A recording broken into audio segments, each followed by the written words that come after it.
আজকে আমি pomfret fry করে দেখাবো। এখানে আমি টমেটো, আদা, রসুন ব্লেন্ড করে রেখেছি। এই পেস্টে আমি লবণ দিয়ে দিব পরিমাণ মতো, মরিচ গুঁড়া দিয়ে দিব হাফ চা চামচ ফ্রাই করার জন্য। এটা ম্যারিনেট করে রাখবো আমি। আর লেবু রস দিয়ে দিব চিপে। যে আমি এটা মিক্সড করে নিচ্ছি। মিক্সড করে এখন মাছের উপর আমি দিয়ে দিব দুই পাশ দিয়েই। এটা ডিপ ফ্রাই হবে রূপচাঁদা। আমি মাছটা ভালো করে ধুয়ে নিয়েছি, এখন আমি উল্টিয়ে নিচ্ছি। এই পাশটাও আমি আমার পেস্টটা মাখিয়ে নেব। এখন এটা আমি রেখে দিব 20 মিনিটের জন্য, পরে ফ্রাই করব। এটা ডিপ ফ্রাই হবে।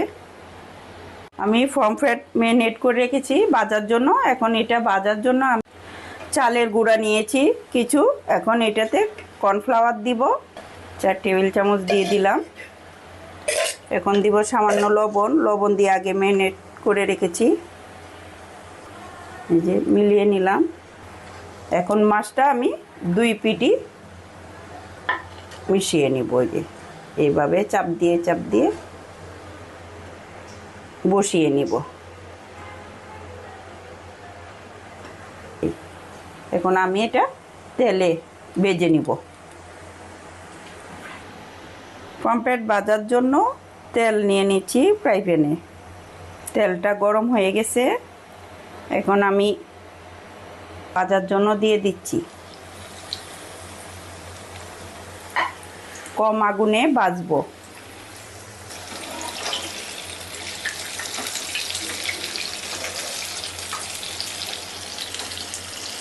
মাছটা আমি অল্প আঁচে ভাজতেছি।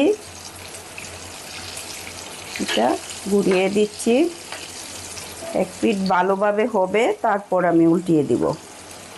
ক্রিসপি হবে, এটা ডিপ ফ্রাই করব। এক পিঠ হয়ে গেছে, আমি এটা উল্টিয়ে দিচ্ছি।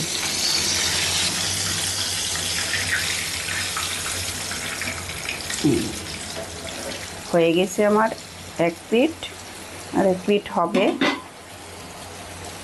উল্টিয়ে দিলাম। আমার হয়ে গেল পমফ্রেট ডিপ ফ্রাই। এখন আমি একটা প্লেটে উঠিয়ে নিব।